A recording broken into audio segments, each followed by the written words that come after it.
Assalamualaikum warahmatullahi wabarakatuh. Selamat malam. Kembali lagi di video yang tak akan pernah serius, tapi bisa jadi esok hari kita akan jauh lebih serius. Di malam yang cerah kali ini, lagi-lagi ya walaupun sekarang tidak terlalu malam, sekarang mungkin sekitar jam 10 barangkali, karena esok hari kita harus kembali lagi ke pondok pesantren. Maka ya sepatutnya kita jangan tidur terlalu malam. Sebetulnya saya di sini tidak tahu jelas ingin membahas terkait apa, tapi yang pasti saya teringat dengan satu kutipan bahwa setiap jadi setiap kejadian itu, baik buruk atau baik, itu pasti memiliki dampak yang baik. Contohnya beginilah, ketika kita dihadapi oleh permasalahan geopolitik yang begitu panas, dan ya masih banyak kebijakan, masih banyak tindakan otoritas yang sangat tidak menguntungkan bagi negara kita.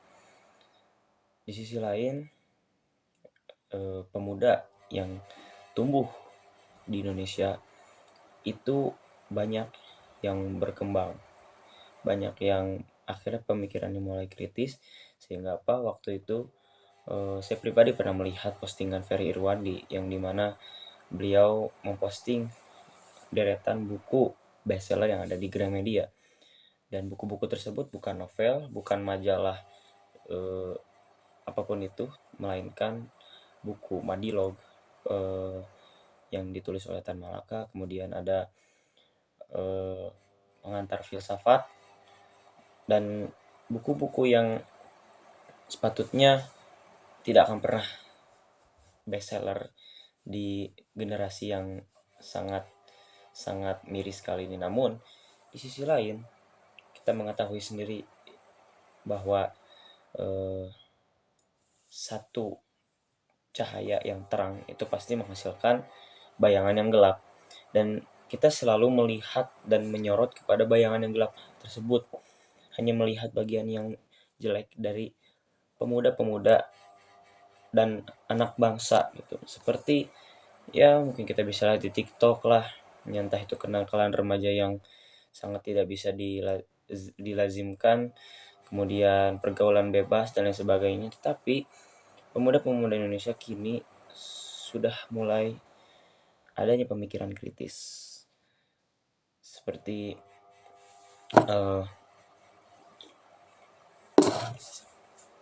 banyak channel-channel yang bangun karena hasil dari kedisiplinan dia, dan salah satunya mungkin saya di sini ingin membuat sesuatu yang sangat di luar kebiasaan pemuda yang lain, karena ya inilah yang membuat satu pemuda itu berbeda, yaitu membuat suatu karya.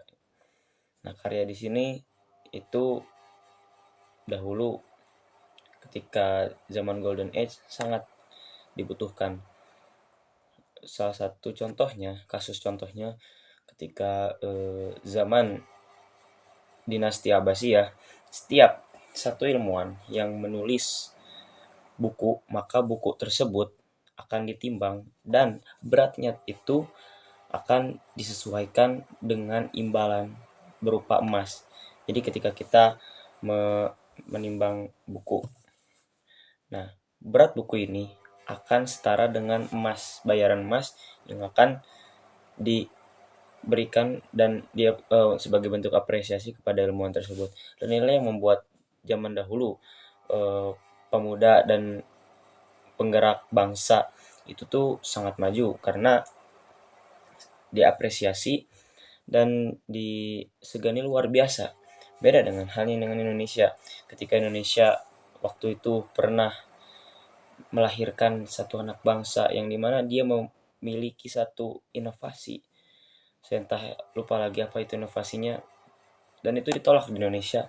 Melainkan dia diterima di perusahaan Italia yang terkenal, yaitu Ferrari. Itu kan apa ya? Ya begitulah Indonesia ya. Tapi di sisi lain, ya kekritisan anak-anak bangsa itu tidak pernah diperhatikan dan dimanfaatkan oleh bangsa kita sendiri.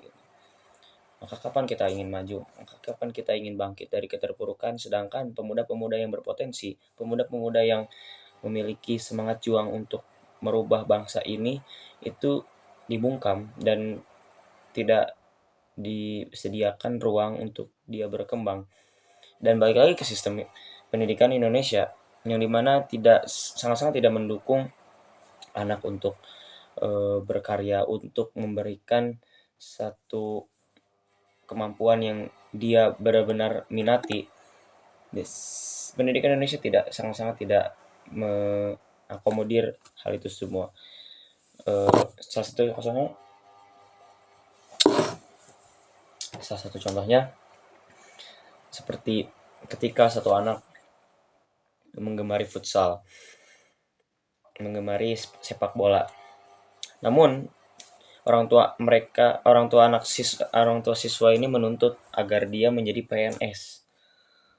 Pada akhirnya mungkin orang tua itu akan menyesal karena ya bayaran pemain sepak bola tuh lebih tinggi daripada bayaran menjadi PNS. Ya mungkin entah dari faktor sosial yang mungkin memandang bahwa menjadi PNS itu jauh lebih mulia daripada pemain sepak bola gitu. Yang akhirnya sepak bola di Indonesia lagi-lagi ya harus dibuat terpuruk dan akhirnya ya mau tidak mau melakukan naturalisasi, walaupun ya tindakan atau kebijakan naturalisasi ini tuh menyangkut dengan pemuda-pemuda yang berdarah Indonesia ya campur gitu ya, namun ya sama saja gitu kan naturalisasi dan tidak mengoptimalisasikan potensi-potensi yang ada di dalam negeri.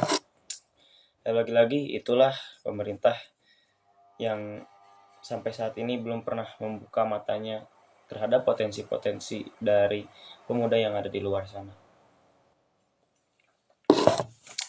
Kemudian balik lagi ke masalah pendidikan.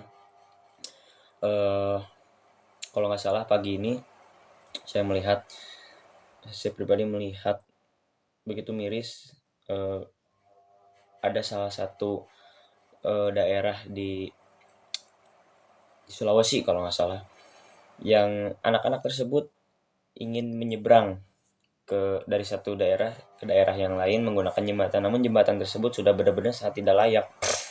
Ya kita tak pernah lihat sendiri lah ketika ada anak-anak yang ingin menyeberang, namun jembatan tersebut harus ya mereka sangat-sangat effort sekali untuk menaikinya, menjalaninya. Namun di video tersebut saya sangat miris gitu, karena video tersebut menunjukkan bahwa benar-benar empati dari pemerintah daerah tersebut sangat minim terhadap pendidikan. Balik lagi, mengapa Indonesia tidak berkembang? Karena prioritasnya pun bukan pada pendidikan, bukan pada perkaderan, bukan pada pengajaran moral dan etika, yang akhirnya terjerumuslah Indonesia di keadaan yang kini. Dan ya saya sendiri ya khususnya sangat-sangat berharap kepada pemerintah dan kepada pejabat-pejabat agar menempatkan prioritas itu untuk mencerdaskan bangsa. Bangun sarana prasarana yang baik untuk anak-anak, tampunglah potensi mereka, kemudian jangan batasi mereka untuk membuat suatu karya dan manfaatkan karya mereka. Dalam artian angkatlah derajat mereka dengan karya-karya mereka. Karena sekali lagi, satu bangsa itu hidup dari nafas banyaknya pemuda. Semakin sedikit nafas seorang pemuda, dalam artian semakin sedikit semangat pemuda itu, maka akan sedikit pula umur dari satu bangsa. Ini mungkin cukup 10 menit tentang pendidikan. Ya, mohon maaf bila mana ada kesalahan. See you, terima kasih.